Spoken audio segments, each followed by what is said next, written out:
When she arrives in town, the young honor student meets Hardin and, falling in love, gives him her whole self. But Tessa finds out it was a bet and leaves the guy. Tessa arrives at the publishing house on her first day of work, and in the elevator, she meets Trevor, a handsome and successful analyst. A spark runs between the young men, but the girl switches to work, mastering her new office. The blonde is delayed at work, and she ends up spending the morning at her desk, under the stern gaze of her boss. Christian doesn't give her time to clean up. The company is rushing off to a conference. Kimberly buys a dress for an employee, so she won't ruin the image of the publishing house at the nightclub party. As the women chat, the boss confesses that she and Christian have more than just a working relationship. The blonde's appearance startles Trevor, but inexperienced, the guy hits back with a ridiculous compliment. After laughing, the whole company goes to the party. Once they find themselves alone, the young men don't have much fun, but a whole bowl of cocktails dilutes the atmosphere. Hardin goes to have fun, and unlike his ex, he's not bored at once. Hot drinks and girls surround him on all sides. Tessa goes out on the dance floor, where she gets hit on by a handsome party boy. The hops and excitement do their job. The girl introduces Hardin and lets the stranger kiss her. Once she comes to her senses, the blonde steps aside and does what all drunk girls do, call her ex. After arguing with one of the girls, Hardin leaves, and that's when his cell phone rings. Realizing his lover is not himself, the handsome man demands the name of the club. Trevor convinces his colleague to leave. After ordering food, the pair chat, and accidentally, Tessa douses her buddy with wine. She asks Trevor to take off his suit so she can wash it in time. When Trevor is left in just his underwear, Hardin arrives. When he sees the naked guy, he lunges with his fists, but Tessa manages to restrain his ex. The young men argue loudly, and a bolted Tessa starts to provoke the guy by spreading her hands over his body. Climbing onto his lap, the girl makes it clear that she doesn't mind repeating what they both used to enjoy. The blonde is awakened by Kimberly, who gives her 5 minutes to pack. Trevor hopes for a reconciliation, but Tessa assures him it was a blur. After blabbing about the kiss at the club, the girl harnesses a new fight. Tessa discusses what happened with Trevor over morning coffee. Hardin, on the other hand, goes to his stepbrother for advice on how to behave after the hurtful words he said.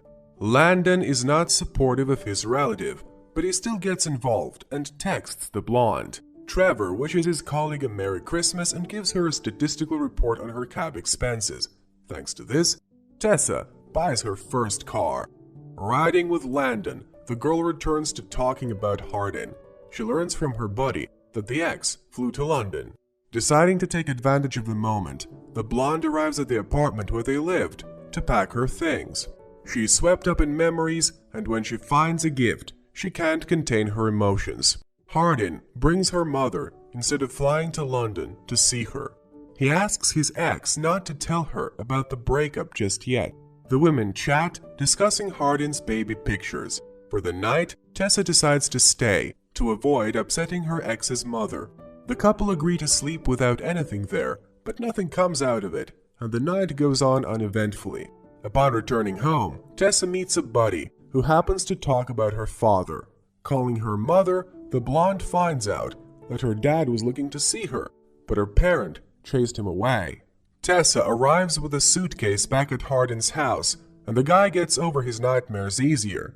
In conversation, Trisha admits that it was after childhood trauma that her son developed a drinking problem. Hardin gives his beloved a second gift, a certificate for a perfect day together. Determined to break away, the girl drags him first to the skating rink and then to yoga, after which the couple ends up back in bed. Kimberly asks Tessa to babysit Christian's son. The couple arrives to help their boss and have a great time with Smith, teaching him a few swear words. The blonde works late again, and Hardin keeps her company. The guy gives his sweetheart a commemorative bracelet, and feeling sentimental, Tessa agrees to sin right on her desk. Hardin's father calls Trisha and invites her and her son to his Christmas party. The adults manage to forget old grudges and behave decently, but Hardin, having had too much to drink, makes a scene of his father's hands spreading because of his long-standing divorce. Offended by her son, Trisha leaves for the airport, and Tessa takes her buddy home, where he continues to use. Not wanting to watch this, the blonde leaves for the office, where only Trevor works besides her. Handsome invites a colleague to lunch, and during the conversation, confesses that his sister also has an addiction, so he thinks that nothing good will come of it with Hardin. Having come to his senses, Hardin reconciles with his father and promises Tessa not to do it again. He invites the girl to a party at his friend's house, and despite her old grudges, she agrees. While Tessa is getting ready, Christian calls her and informs her of a promotion, for which he will have to move for a while to Seattle, the same place where Trevor is leaving. The girl decides to tell her lover about it later. At the party, Tessa overdoses on alcohol and gets into a scuffle with one of the girls.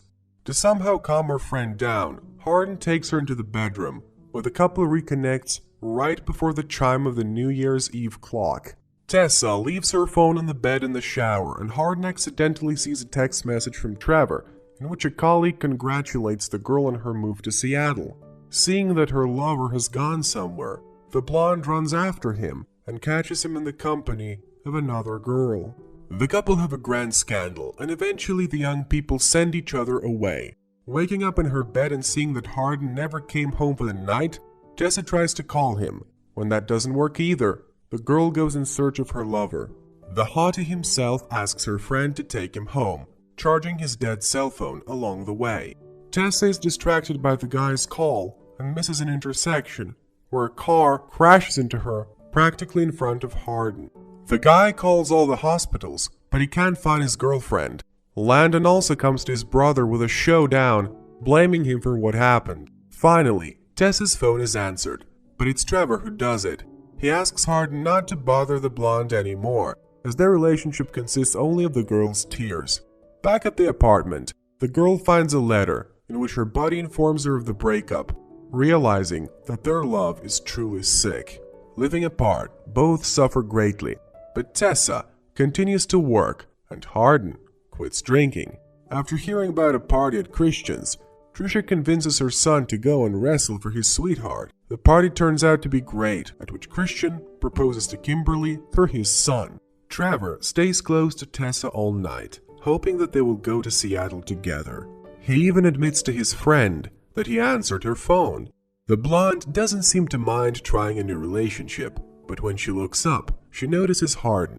At first, the blonde tries to run away, but eventually she gives up again and calls the guy along. Only, they don't go home, but to a tattoo artist, where the guy gets a new commemorative inscription to celebrate the reunion.